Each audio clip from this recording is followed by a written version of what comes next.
The run on, so if you heard of a run on the bank, there is now a run on gold and silver.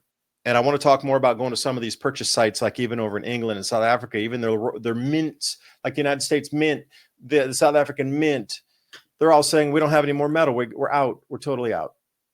They're trying to convince people that regular nature is broken because of man. Everything from like genetics to the weather, things that are beyond the common man's control. And then they're going to try to convince them that don't worry, we got these cloud seeding programs. We Oh. got this genetic fix for this, for that, for the other thing. So don't worry. We'll sprinkle in a little manage it. smart dust on that too for you.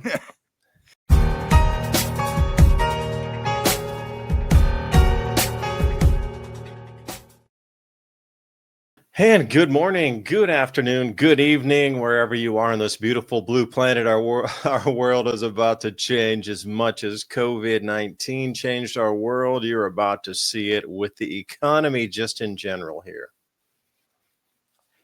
We've actually reached this rollover point. On the Adapt 2030 channel, I'd preached until I was blue in the face that because of solar activity on larger cycles of 400 years, jet streams, cloud cells, we're going to move, bend. We're going to see larger volcanic eruptions, disruptions in food production, skyrocketing prices to the point where people would spend so much on food that it would start to disrupt the economy as the pullback from every other part of spending occurred. That was just a historical cycle, like a fingerprint of this cycle that comes in. Massive population migration. You do this every 400 years, you get these major fingerprints. And here we are again. Now, I'm trying not to be Debbie Downer on this one here. I should say David Downer. But the reality is the shift has already, this is a runaway shift. It has begun. And the reason the prices are going so high, there's a lack of gold and silver on the planet because the countries that are going to start a new gold and silver backed currency, a bimetallic system. We're being misled here that it's going to be just a gold-backed system. It's going to be a bimetallic system taking us back like we did in America in 1860. And I think at the end of that was 1870s, we went off the bimetallic system. Before in America, gold and silver was the legal tender. Like we only hear about gold coinage, gold-backed currencies, etc. Gold coinage is a legal tender. They forgot to tell you that silver just as much was. So these BRICS nations are taking it to gold and silver and obviously the assets of what they have in the ground and all the steel mills and whatever else they have as a hard, tangible asset. Forget crypto for now. The runaway effect of this is, they called it backwardation, where in London, the people who need the silver are willing to pay $2.50 more per ounce on the spot market than they can get it in the futures market coming next month for delivery because they need it right now. But they're not buying like 10 ounces because that's an extra, $25 if you bought 10 ounces? What about 10 million ounces? Somebody paid $2.50 over per ounce for 23 million ounces to get it today in their hand. This is what's happening. The metals are not there any longer. Almost all the metals have been siphoned out, and across all, and I mean literally, I listened to probably 10 or more interviews that were at least 30 to 45 minutes to an hour, at the minimum 10 over just the last day since, say, midnight last night. Gold has gone mainstream. You're seeing it everywhere, and prices keep climbing. Every day, more and more Americans are catching on to the power of gold, but how do you actually take advantage of it? How do you invest in a way that's safe, simple, and built for the long run? That's where Noble Gold Investments comes in. Noble Gold's specialists are trained to help investors like you to go from confused to confident, from wondering what's next to knowing exactly what to do. Whether you're looking to roll over an old 401k into a gold IRA or want physical coins and bars delivered right to your home, Noble Gold makes that process simple, safe, and stress-free. You'll get step-by-step guidance, transparent pricing, and U.S.-based service from a team that's handled over $2.5 billion in precious metal transactions.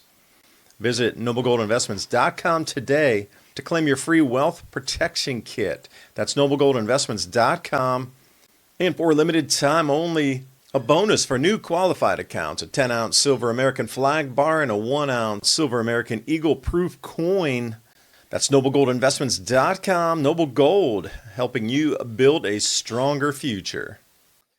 In unison, all of the top minds of what I consider the gold and the silver world, from investing and future forecasting based on historical patterns of gold and silver. Fiat collapses. They have never seen anything like this since we went off the bimetallic system. Apparently, a lot of the banking crises that occurred, because if you go further back than the Federal Reserve into the middle to late 1800s, I say it was sort of the middle, prior to the Civil War, there were an enormous amount of private banks. And when I say that, there were more than 10,000 different banks in America, all of them little or small or medium size, whatever. Even they were printing their own currencies within that system because they were printing the fiat paper that was exchangeable for the money. So it wasn't really the currency as we know it today, because the gold and the silver was the currency. But if you went into a local area and you could take the paper, because nobody would rob your gold and silver, the paper was replaceable at the next destination to get the gold and silver back. It was just a piece of paper issued by a bank.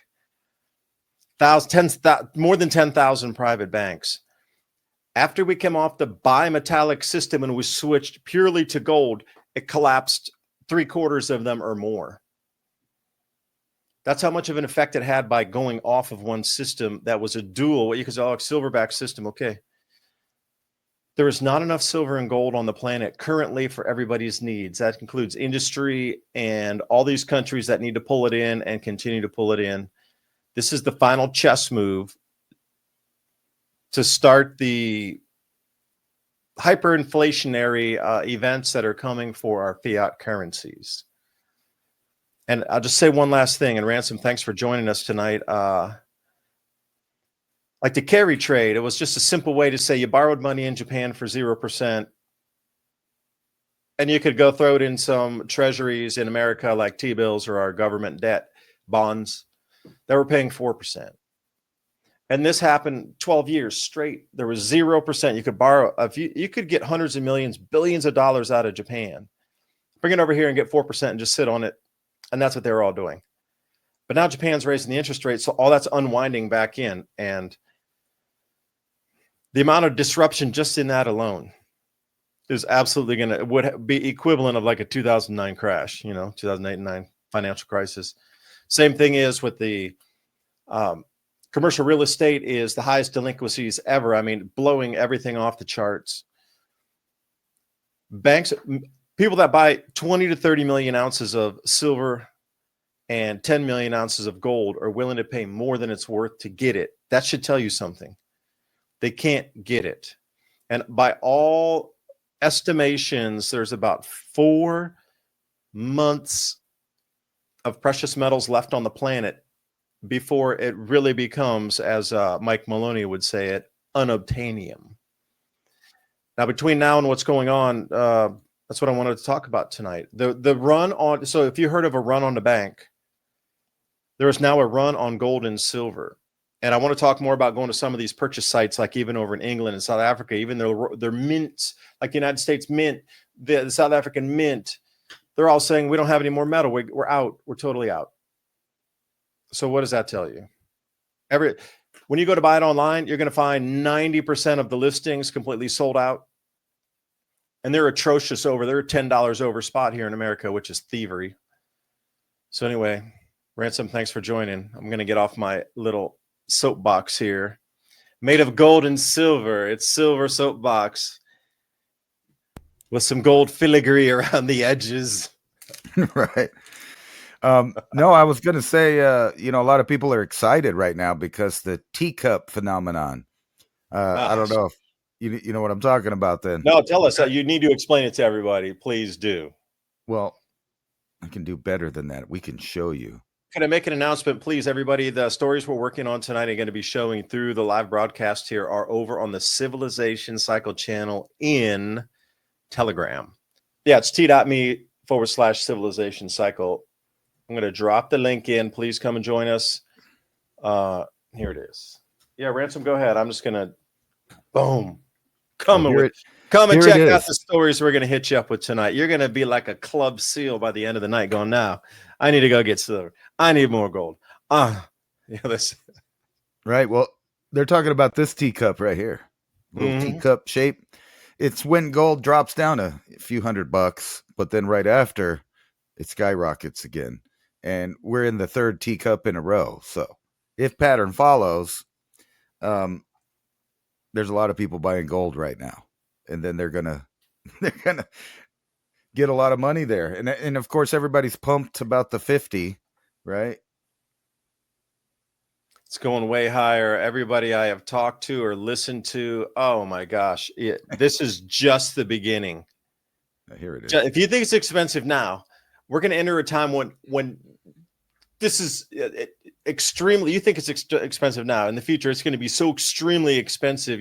It's going to shock, and it's going to happen so fast too. And that's another thing everybody keeps saying in unison, that the time it's going to take for this thing to go from zero, like you showed those charts up, is going to be from 0 to 60 in like 3 seconds. It's not going to take years to full. This thing is going to hit in months, and this is going to redefine the way our economy is, because those with the gold write the rules. We were talking about this probably 2 years ago, how all the countries are going to just all of a sudden only use their resources for them. That's exactly what China's doing. And when they say rare earth elements or rare earth exports, they're including silver and gold in that. So they're not letting it out. They're going to restrict it only to their economic sphere. It's the only place that they're going to be allowing people to use it. So right now, stock on rare earth element companies for the Western Hemisphere are skyrocketing right now. Also during this little financial rearrangement that's going on. People are expecting their cryptocurrencies to go up too, while gold is going down. So they can sell some of those off and then rebuy them in a month or two when they go back down. A lot of people are making money right now on all kinds of stuff. But what I'm seeing around the whole, the whole sphere, if you get out of gold and silver and all of that, is a bunch of restricting. So they're shutting down a bunch of solar farms because they're going to be. No, they're not. They're Where going are to they be doing recycling. this? Well, the Where one in Mojave, the one that they put out there, they're just shutting that thing down. It's just going to sit out there. Either that or they're going to recycle it, right? Because there's all kinds of goodies in it. Well, what's the reason that they want to take the solar panel down? It's not efficient, or some kind of ecosystem thing, or they're actually the price of the metals is now so high that the cost for recycling that is actually above you're going to go in a positive on ROI on that. Is that what because I think it's 5 ounces of silver for every solar panel, or 3 ounces of silver. Somebody could please check on a search engine and drop it in the chat there. I do believe it's 3 to 5 ounces on every single solar panel. The problem was before, it was really difficult to get that recycled because the cost to do it, by the time you break all the materials. Have you ever seen a rubber shredder for recycled tires? When I was over in Asia, I was looking into these machines to bring them here to the United States, where you put a tire in, and the agitation and the ripping, it shredded, and the fibers that are in the tire, the belted tires, that goes off to the side. The chipped rubber itself came out, and then the treads and those layers in between where the glue was and how that was heat sealed down, even that little bit had gotten kicked into another pile. So you threw the tire in there, and it was loud and it was noisy, and you definitely needed it in a factory district. But that thing could actually rip apart a tire and put it into the different, I guess, levels of rubber that were contained in there. Like those belts all around, especially right where the tire is, where it comes onto the rim there on the hub, that was its own piece that got kicked out too. That was shredded. Do they have something for like that with solar panels, where now it's cost effective enough? Because think about what would you get if you shredded a solar panel? Like, take it off the base. Obviously, you're going to get the aluminum out of there. So what are you going to get?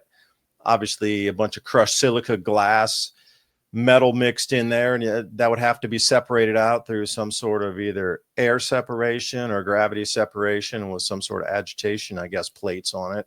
I don't really see a real reason why they're shutting it down, other than they're just saying it's a failed green $2.2 billion project. Why did it fail though? I mean, what's wrong with it? Because with AI coming in and just gobbling up everything that's out there in terms of wattage, why wouldn't they leave this one on just for AI? That makes no sense why they're taking That's this one probably down. what's going to happen. Actually, you probably just nailed it. If somebody's going to move in and buy that and put one of those data centers right next to it, and they got around having to pay for it by having taxpayers pay for it. See, then they have this whole green project. It's going to save you energy. We don't want to run it. They'll just sell it, and then a company will pick it up and use it. But not only that, it's like they're cutting the water everywhere. We don't want to get into the humans with alien DNA yet here. No, that's too early. That is too woo, too early. But I will say, since you talked about water just for a second, I watched this amazing interview with Catherine Austin Fitts, and she went into this whole digital control grid breakdown for me. And one of the most important things that I got out of it was, when you think of social credit score, your mind might be different. Like it's this group of people, or it's this city, or it's this state, or like the same people with the same level. So if I have a score of 500, everybody else with 500 will have the exact same restrictions as me. No. It's an individually AI basis restriction on what you can participate in, buy, use. And water is going to be one of those. Heat and electricity are going to be another. Quality foods are going to be another. So and with Palantir putting all this together and just an enormous amount of data coming in, and especially on the global stage with the United Nations and that whole Bank for International Settlements is trying to consolidate and streamline all data into one, pipeline. And then Palantir is going to be there to grab it. And then we got AI on top of that that's going to use that data in a very interesting way. And it's going to be on an individual basis. It's not going to be a group type of thing. So think about how powerful that AI needs to be to determine your score first on how you plug into society. The susceptibility of you not agreeing with the programs and then having enough communication ability to then ask others or move others to disagree with the system and it coming in place. Like that's all part of it as well. So the individual restrictions will be, well, if you always are using your credit card and you're always buying alcohol, either for Christmas parties or you buy cases of something, you're routinely every 2-3 weeks swiping and getting bottles of wine, that will be one of the first things. They want to remove all comfort away. So whatever that you buy routine, maybe you smoke cigarettes, you smoke cigars, you roll your own, you're buying that kind of rolled tobacco, that will be on your limit list first. If you buy a lot of sugar, if you're all on the candy, they want to like roll it into the health thing. But really what they're doing is looping it back and taking away your comfort first. So the restrictions for getting slapped on the knuckles, for a better term, are going to be the things that you enjoy most. Yeah. Water rationing, here it comes. It's because of, all of this excess rain that happened to fall on the U.S., but yet we're still in severe drought. So ranchers, farmers, all you guys you gotta stop using the water. We need it for the fish, wildlife, and AI data centers. What's crazy is they're telling us we're still in a drought here, despite having the first real monsoon in probably, I'm going to say, at least 7-8 years, where it dumped water here almost every day for months, way more water than we ever have. But yet they're still saying that it's drought conditions here. The Rio Grande's drought, the Colorado's drought, everywhere's drought, despite having record snowpack the last year before us, and probably again this year, because it's probably going to be colder and wetter.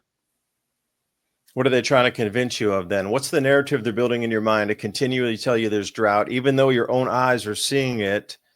But again, your own eyes are seeing it because you're there. But, you go 200 miles or 300 miles outside that zone.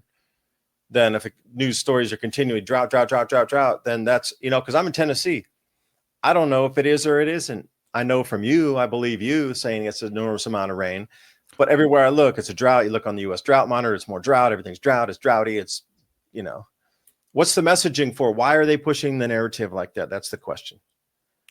I have no idea. I think they just want, people to be afraid of everything and think everything is running out, but not the things that they really need to worry about. So they just, it's all of these things that you can't do nothing about yourself, right? How scary would it be, Ransom? The red tulips are running out. Yeah. Nobody would care. Nobody would care. Right.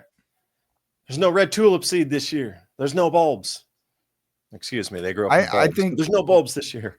really what this whole thing is they're trying to convince people that regular nature is broken because of man. Everything from like genetics to the weather, things that are beyond the common man's control. And then they're going to try to convince them that don't worry, we got these cloud seeding programs. We got this genetic fix for this, for that, for the other thing. So don't worry. And we'll sprinkle in a little manage it. smart dust on that too for you. Yeah. They're going crazy. And I wanted to show you this. He's been working all day, every day, 10-hour shifts for months and months and months. No break, no complaints. They can work in the dark and they can repair and build themselves. Not to mention there's no health care. There's no pension. There's no, there's no nothing. There's no dental. There's no any of these things. And plus, he's not a racist, bigoted, guy. He just goes to work. He doesn't even make opinions or nothing. Don't even want holidays off, dude. This is the perfect employee. No, but this is what we've been talking about. They've been showing the goofy ones in the entertainment market, but in the background, the military and the industrial robots they're off the hook. They're living 50 years, 60 years ahead of us. And companies like SpaceX, Tesla, those are the ones I'm familiar with because I keep track. But there's a bunch of these super technological companies out there that they're at the point right now that they're building the future in which they don't need workers. So imagine the profit margin when you don't have any employees, yet you dominate a market of something, like whether it's cars, food, medicine, whatever it is. And they're getting to the point where they're liking to brag about what they're doing. Yeah, can you go back to the video and go to that very top and zoom that in? Because as a human, I would be terrified to walk through that factory of robot arms moving like that. Right. I would tremendously dangerous. Look, just notice on the top there, the robotic arms flinging around. Like, would you just want to go walking through that factory? Like, I would walk in front of that, bipedal robot there. There's some nightmares of, but I've seen people crush and all kind of crazy videos from China where those robotic arms have just gone wild. What was that, like spring break gone wild? Back in the day, robots gone wild. Robot gone wild. Yeah. No, I was just about to say that I have seen thousands of videos of people getting mangled in these big robotic factories where they were, because everything's timing. So it does the same thing over and over again. And the human spaces out, gets out of timing, puts their arm or their leg in the wrong place, and it's gross. I've seen people tumble around. I've seen their limbs get pinched into flat things, all kinds of stuff. All kind of crazy stuff. Yeah, just like bent over like a roller line, bam, just never to come back up. Like China's crazy full of those videos. And that's another excuse not to have the human in there. It's too dangerous. It's too dangerous for a human. This robot guy, he's just going to get mangled. They'll just pull another one out of a box. It's no big deal.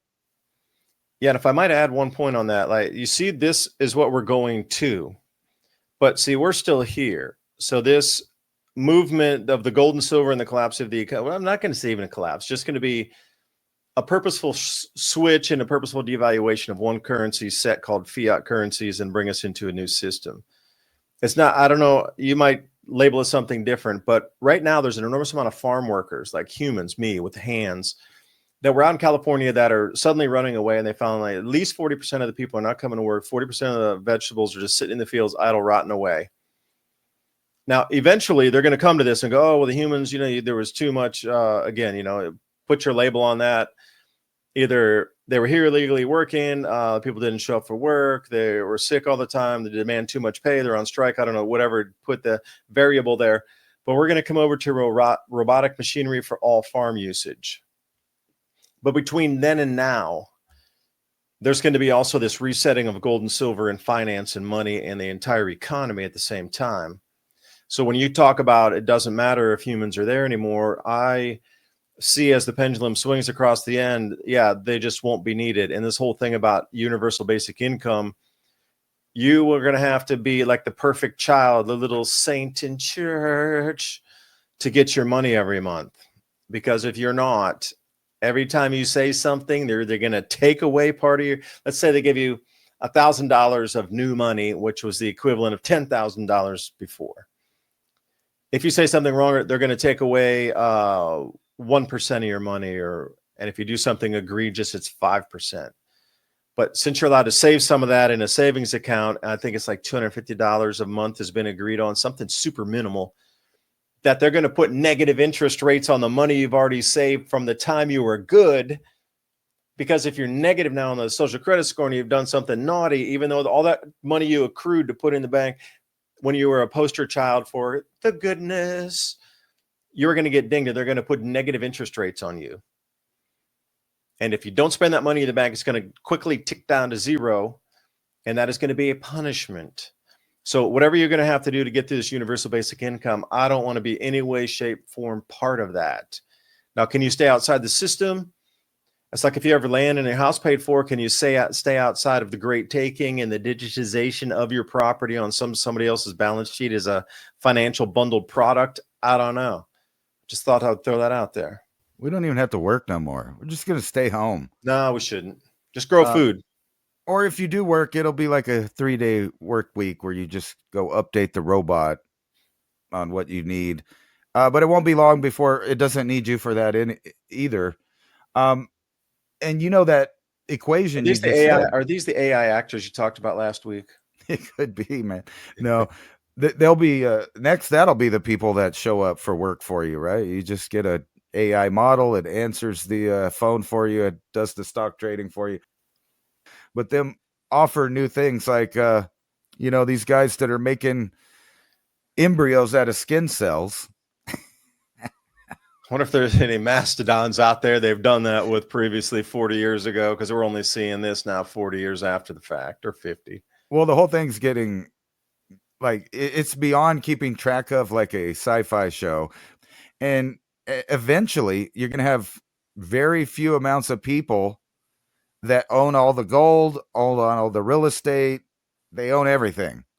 And then there's no reason to have the plebes, to have the, the peasants and the blue collar people, the lower middle class, and the poor. There's no reason for them anymore.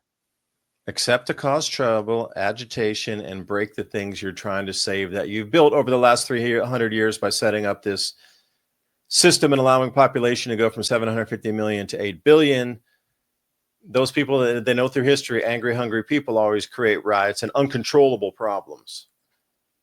So what would you do? Okay, so you allowed the population to grow the last 400 years up to this point, 8 billion. Never been here before, at least in this interglacial.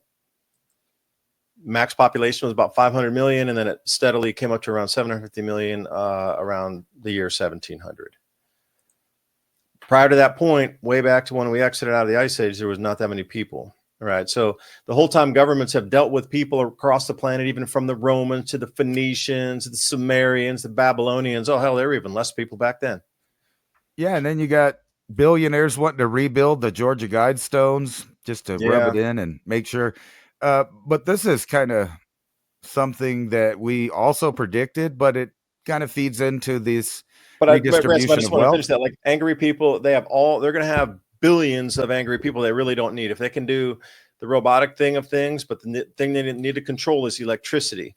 They're going to have to control electricity, and perhaps there's another electric source they're not telling us about, because where's all this electric going to come from? But whoever controls the most electricity will win, because they control the most robots, which controls most manufacturing and also controls AI data centers that are also controlling the people through social credit conditioning. Well, The also one thing they need is power. They can control the real estate, and then there won't be people that have access to that energy anyway. And I was going to show you this. There's a bunch of these like this, but it's talking about what we were talking about several years ago. how just inevitably in the future, transitional wealth, people inheriting property, they're going to sell it off for money because property costs a lot now. And more corporations own the property and not the private citizen. And this one's kind of talking about America's housing shortages delaying adulthood because people are not buying homes. But why are they not?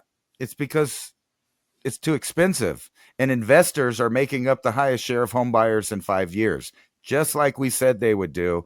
So investors, companies, real estate companies, finance companies, you name it, from BlackRock to, I mean, I don't know the name of all these entities out there, but they are buying up every Blackstone. single piece of property available. Well, you got to think about that. What have you been conditioned to do now? You've been conditioned to buy a non-performing asset that generally drains money out at a large proportion of what you make aside from taxes. You have been taught that a biggest asset is going to be your house, that your house is going to be the thing, and then you're going to hold on to it, it's going to appreciate, and that's your largest asset. But all you're doing is sinking money into it. Unless that asset is creating some income for you, then it's not an asset, it's a liability. So start to think about that and then wind this back to the great taking. And